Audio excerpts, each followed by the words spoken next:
کہ ان کو ختم کر کے کوئی مہذب پڑھے لکھے جو لوگ ہیں ان کو یعنی میڈیا پہ لایا جائے تاکہ جو ملک کو اکٹھا کرنے کا اور ٹی وی چینلز کے یہ جو ہیں لائسنس ان کو بھی مشروط کیا جائے کہ کسی بندے دے پتر نو بہاؤ اور جو ملک کو اکٹھا کریں. اس لیے میڈیا کی بھی ایک بہت بڑی ذمہ داری ہے. اور میرا خیال ہے کہ آنے والے دنوں میں آئندہ آپ دیکھیں گے الیکشن سے پہلے کہ جو نیشنل اور پرنٹ میڈیا ہے اس پر بھی یعنی کچھ نہ کچھ معاملات ایسے ہوں گے اور انہیں یہ کہا جائے گا کہ بھائی جڑے بندے دے پتر ہیں انہوں نے تسی میڈیا دے اوتے پیش کرو. اور یہ جو لونڈے لپاڑے ٹائپ یعنی ان پڑھ مافیا آپ نے بٹھایا ہوا ہے تو یعنی جو جن کا بیانیہ ہی اس ریاست کے خلاف ہے اور صرف ایک وہ جو یوتھاپا وائرس ہے انہوں نے لوگوں کو ایسا ڈسا ہوا ہے کہ یہ بالکل کسی بھی معاملے کو جو کہ ریاست کے حق میں بھی ہے یہ یعنی یہ ایک اپنا بیانیہ بنا رہے ہوتے ہیں. تو جناب ایسے کہ بالکل ریاست پاکستان کا بڑا بروقت فیصلہ ہے اور آپ دیکھیں گے کہ آنے والے دنوں میں اب یہاں پرابلم یہ ہے کہ زیادہ تر یہ جو ٹرولنگ ہو رہی ہے یہ جو اوورسیئرز ہیں اور جو بیرون ملک پاکستانی رہ رہے ہیں جناب وہ جو یوتھڑے ہیں وہ جس قسم کی لینگویج کیونکہ 2-3 یوتھڑے نال میرا بھی تعلق ہے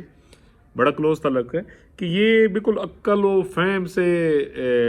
یعنی نابلد ہوتے ہیں اور جس قسم کی یہ پھر زبان بولتے ہیں. اچھا یہ وہاں رہ کر پاکستان کی باتیں کر رہے ہوتے ہیں. انہوں نے کہی تھا کہ بھائی پاکستان 80 رہندے سانوں پتہ ہے کہ کیڑا ملک کیڑے ویلے ٹھیک سی ساڈا ملک ہے کب لوگوں کو روٹی مل رہی تھی کس نے تباہ کیا یہ پاکستانی عوام سمجھتی ہے. لیکن وہ جو یوتھڑے ہیں وہ وہاں بیٹھ کر جناب اس قسم کی بکواسیات کر رہے ہیں. ڈیفینیٹلی وہ جو ایک ہوتا ہے نا شخصی آزادی یا فریڈم آف ایکسپریشن جو ہوتی ہے ایک بولنے کی آزادی اس کا یہ غلط استعمال کر رہے ہیں. ٹھیک ہے جی. اور وہاں پر ڈیفینیٹلی ریاست پاکستان کی رسائی مشکل ہے. اچھا انہیں اس چیز کا پتہ ہے کہ ساڑھے تے ہاتھ نہیں پا سکتے لیکن میں یہ کہتا ہوں کہ کم از کم جو یہاں پر یوتھڑے ہیں اور جو چاہے وہ ٹویٹر ہو یا فیس بک ہو یا باقی بھی جو ٹولز ہیں وہاں سے یہ جو شیئرنگ یہاں سے جو لوکل اکاؤنٹ سے ہو رہی ہے تو میں یہ کہتا ہوں کہ ریاست پاکستان کو یعنی اس پر سختی کر کے تو یعنی پالیسی بنانی چاہیے اور پھر اس پالیسی پر ایک لانگ ٹرم امپلیمنٹیشن ہونی چاہیے. تو پھر جا کر یہ جو یوتھاپا وائرس کا یعنی مرض ہے اور یہ جو ٹرولنگ ہے یہ کسی حد تک رکے گی. ویسے مجھے یہ لگ رہا ہے کہ الیکشنز کے بعد جب نئی حکومت آئے گی تو میرا وجدان ہے کہ ایسی پالیسی بنے گی کہ جس میں آپ دیکھیں گے کہ یہ جو سوشل میڈیا پہ بیٹھے یہ جو یوتھ ٹیوبر اور یوتھڑے ہیں ڈیفینیٹلی یہ بھی یعنی انسان دے پتر بنن گے اور کچھ ایسا معاملہ ضرور ہوگا کہ وہ چیز جو ہے کم از کم یہاں پر یہاں کے ذہنوں کو یعنی متاثر نہ کر سکے. اسی طرح نیشنل میڈیا پر آنے والے دنوں میں آپ دیکھیں گے کہ یہ جڑے لوگ کہتے ہیں جی نواز شریف ساڈا دودھ پی گیا سی تو زرداری میرے بچوں کا دودھ پی گیا تھا اور جن کو یہ نظر نہیں آتا کہ عمران خان نے 25,000 ارب روپے لے کر لگائی ایک اینٹ نہیں اور اس ملک کی معیشت کا بٹھا بٹھا دیا. ٹھیک ہے لیکن کیونکہ یہ یوتھڑے ہیں یوتھاپا وائرس سے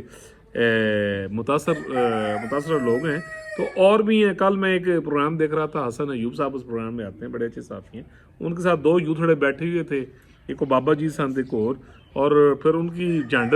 حسن ایوب صاحب نے کافی صحیح طریقے نال اتاری. لیکن میں کہہ رہا ہوں کس قسم کے متعصب کس قسم کے یہ لوگ بالکل میری تے جناب یعنی ایسی جڑی نسل ہے یقین کر لو کہ یعنی میں نے تو اپنی زندگی میں مطلب ایسی پیداوار ایسی پچھلے 8-10 سال تو ویکھی کہ نسل پیدا ہو گئی ہے اور یعنی شرم و حیا سے بالکل یہ نسل جو ہے نا مطلب نابلد ہے. لیکن جناب کوئی ایسی گال نہیں. آئی ایم شیور کہ جو ہے اس کا اثر پڑے گا اور اثر پہ بھی ہے کہ جڑے لوکل یوتھڑے ہیں نا کافی لوگوں سے میری بات ہوئی ہے اب وہ گم سم میں شاید آپس میں گل کر دیں انہیں اب وہ جناب باقی کوئی اور نظریاتی طور پہ مخالف بیٹھا ہو تو میں نے دیکھا ہے پچھلے 2-3 دنوں سے کہ جناب سم وہ یہ کہتے ہیں تہاڈا کی پتہ ریکارڈنگ کر کے دے دو تو سانوں ڈکوا دو تو اے تے ہے جناب پولیٹیکل ورکر. سو میں یہ کہتا ہوں کہ یہ جو معاملہ ہے اور یہ جو پالیسی ہے جاری و ساری رہے گی تو آئی ایم شیور کہ الیکشنز کے بعد 2 مہینوں کے اندر آپ دیکھیں گے کہ معاشی پالیسی معاملات کو بہتر طریقے پہ جب لے کے جائے گی تو آہستہ آہستہ یہ جو یوتھاپا وائرس ہے یہ ویسے 3.5 سال ریاست کو سروائیو کرنا پڑے گا. 3.5 سال کے بعد جناب تھے کوئی ایک بھی مریض نہیں رہے گا انشاءاللہ. حالات کے ساتھ ساتھ آپ دیکھیں کہ معاملات ٹھیک ہو جائیں گے. تو ویل ڈن جی ریاست پاکستان. اللہ تعالیٰ اس مشن جی کامیاب کرے. اگر آپ نے میرا چینل سبسکرائب نہیں کیا تو کائنڈلی کر دیجیے, بیل آئیکن کا بٹن دبا دیجیے, ہو سکے تو اس کو شیئر بھی کر دیجیے. اللہ تعالیٰ پوری دنیا پر, پاکستان پر, بچے بچے بیل بوٹے پر اپنا کرم کرے, فضل کرے. اللہ تعالیٰ ہمیں دستور پاکستان پر عمل کرنے کی توفیق دے, ریاست سے محبت کرنے کی توفیق دے. انشاءاللہ ملیں گے جی اگلے ولاگ میں ایک نئے ٹاپک کے ساتھ.